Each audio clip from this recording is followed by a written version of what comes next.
So as a relatively new 7.3 Powerstroke owner, I've spent some time on the forums, and there's three things I usually see on the forums. Help with cold start issues, help with transmission issues, or people wanting to know the best ways to tune their truck. I'm not much into the tuning scene. I really like to keep my truck stock. I'm really not an expert on transmissions, but I've learned quite a bit from cold starts, especially because I live here in Colorado.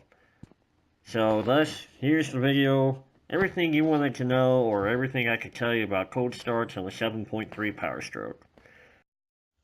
Okay, tips for cold starting. First off, on the block heater.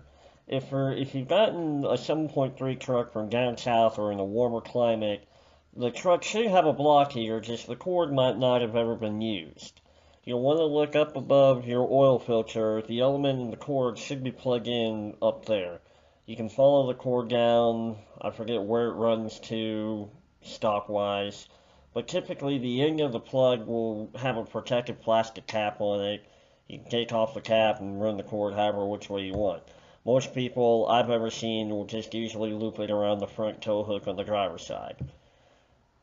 The block heater is not instantaneous. It's not like you're going to plug it in and instantly have a warm block. You typically want to run the block heater at least 3 to 4 hours prior to needing to start the truck. You can run it all night if you want to, although in my opinion it's kind of pointless. And if you have a faulty element or a faulty cord, I have heard on rare occasions of these block heaters either tripping your circuit breaker or possibly starting to set the truck on fire, although again that's kind of rare. Anybody that uses, a lot of people that I've seen use a block heater tend to use a timer, a plug-in timer that is certified for about 1,000 watts, just because that block heater can move a lot of watts and amperage. Another trick you can do is, especially if you're letting the truck sit, is to just shove a few rags, or in my case, like I just shove an old pair of jeans up into the exhaust. What this does is, like usually I'll put it in there as soon as I shut the truck down. To a point, it helps slow down the heat loss that the engine will have on a cold night, and also it creates back pressure when you're trying to start the engine, and the back pressure actually helps keep some of the warm air inside of the block rather than running straight out the exhaust. The 7.3s also have an exhaust back pressure valve, which is up next to the turbo, which kind of does the same thing, but I kind of figure a rag helps, especially if that valve isn't working as well as it should. Something else that people don't tend to realize is your wait to start light is actually a dummy light. It's really there just to remind you to say, hey, wait a few seconds to let the glow plugs engage before you turn the key. But what you can actually do, because the glow plugs can run for upwards of 2 minutes to heat up the engine before you turn the key. So you kind of have to listen for you have to listen for it. Usually when you turn the key on, you'll hear like a light hum. To me, it's like a hum or a light buzz, and they'll be different from other systems or anything else running in the truck. It's kind of faint. You really have to listen for it. But on colder days, you'll kind of get used to it. You'll hear them click on when you turn the key on, and you'll hear it click off after a certain amount of time, and then you can start the truck. Now, on really cold days, I usually do this twice. Like, I'll turn the key on, wait until I hear the relay and the system click off. I don't go by the wait to start light, I just wait for that noise. I go through the cycle twice, and then I start the truck. And my last tip for the cold start is having to deal with ether. A lot of people will tell you never ever use ether on the 7.3. And here's why. I mean, I've seen people do it. It's just the problem with ether, there's actually two problems with ether. I mean, obviously the stuff is highly flammable, and if you're spraying it into the engine, if your glow plugs happen to still be hot enough, you can possibly ignite the ether just when it comes into contact with the glow plugs, which, depending on where the pistons are and what cycle the engine is in, it could cause a detonation when the piston's still coming up, which will create back pressure, and that can do anything from cracking your piston to bending a connecting rod. It's just, out of the 3 or 4 things that can happen, any of it is bad. And I've also seen people just shooting like half a can of ether into these engines, which just exaggerates the problem and again can lead to just severe engine damage. For the people that do use ether, it's just you want to use it in a very minimal amount, like the least amount possible. Because really it doesn't take too much to get it going. And the reason that is because ether is different than diesel fuel. It combusts at a different rate. It has a different timing of, it basically alters the engine timing, which increases the risk of the possibility of you having a detonation before the engine's ready for it. Which is why a lot of people say don't ever use ether on these trucks. Alright, on to potential issues that could create problems, especially when it comes to cold starts. Now, I'm not going to go over with you guys like how to diagnose these different issues. I'm just going to go over what role they play and how they can create issues when it comes to a cold start for the 7.3. First off are the batteries. Like any other truck or car, batteries are super important to getting the truck started. After all, the batteries are the only things available to create the electrical power needed to turn over an engine and get it going. But especially in the diesel, which includes the 7.3, even as simple as this truck is, it takes a lot of juice to get this thing going. I mean, there's two big-ass batteries in this truck, and there's a reason for it. First off, these batteries have to run the glow plugs, which they themselves can absorb a lot of energy in a short amount of time. I mean, the way I've heard it before, it's the glow plugs are pretty much a dead short to these batteries. And not only do they have to do that, they also have to crank over this fairly decent sized engine. I mean, it's a diesel, so it's bigger than most engines. So the batteries have to provide enough power down to the starter to turn over this thing, and still at the same time provide enough power to the PCM so the PCM can fire off the injectors and get the engine going. That's a lot of power. That's the reason why you have two big batteries. And it's not just any batteries. I mean, the factory batteries are 850 cca. You can't just run these things. You can't run the 7.3 off of like two Honda Civic batteries. It just ain't gonna work. So the batteries are super crucial, and it's just if you have weak batteries, of course you're gonna have the slow cranking, weak cranking, that kind of thing. And I mean, even if your batteries are still relatively strong, if you lose just enough power, like I've seen instances where just enough power is taken off the batteries that they'll still crank the engine, but they can't power the computer, and if the computer doesn't have power, it's not going to be able to fire off the injectors. So you're just basically just going to have an engine cranking and cranking until the batteries run out of juice, and then you're kind of stuck. But you got to think too, if your batteries are weak, and the voltage isn't there, you're going to use up more amps pushing what voltage you have down to the starter, which that'll burn up the starter too.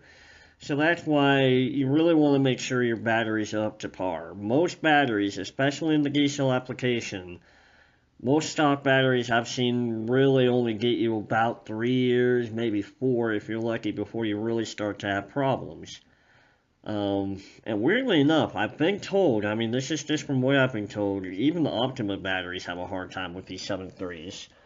The best batteries I've heard of, and obviously it's the batteries I use, are the interstate batteries. They tend to hold up a little bit better compared to the other stock batteries, but that's just my opinion. I'm not being endorsed by them. It's just what I've seen and what I know.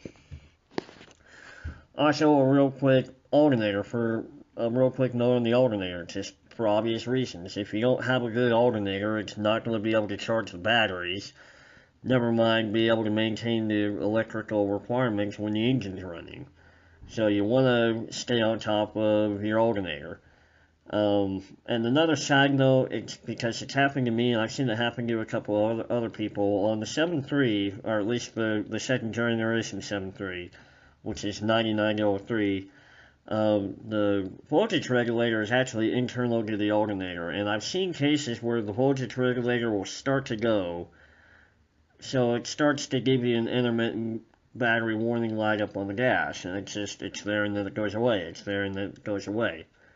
Just a weird little issue, but that's what happened. It was just the regulator that went. And I figured I'd throw that in there while we're on the subject. Anyway, moving on. The next item, and it's a known item to fail on these 7.3s, is the glow plug relay. The glow plug relay pretty much sits up on top of the engine. If you look kind of back behind your AC condenser, basically on the passenger side, you'll see these two relays. At least if it's a second generation Power 7.3, you'll have two relays. If it's prior to like 2000, you only have one. But if you have two, it's the one in the back. If you only have one, then obviously it's the one. That's your glow plug relay.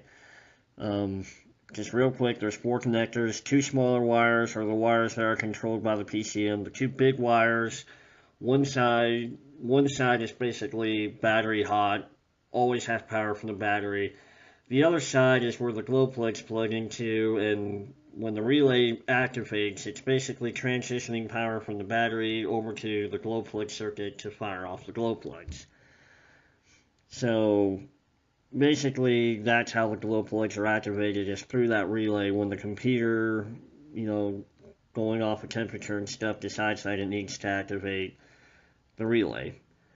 Now, a real quick test you can do, I'm not going to tell you how to diagnose it. A real quick test, if you think that you're not, if you think the glow plugs aren't getting energized, I've seen people either take a screwdriver or a jumper wire and run it across the 2 large posts on those relays, or sometimes I've even seen people take like a jumper cable, run it from the positive terminal of the battery to the glow plug side of the relay, and they do it for about 30 seconds, usually 30 up to about 40. You really don't want to run it too long because you got a potential to burn things up if you do.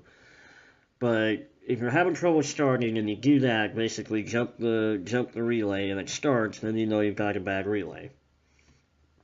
Or if you actually start the truck and it's hard to start and it's shooting out white smoke, which, especially on a cold day, you'll get a little bit of white smoke, don't get me wrong, but if you're getting a lot of it, typically that's a glow plug issue. So it could be relay or it could be the glow plugs themselves.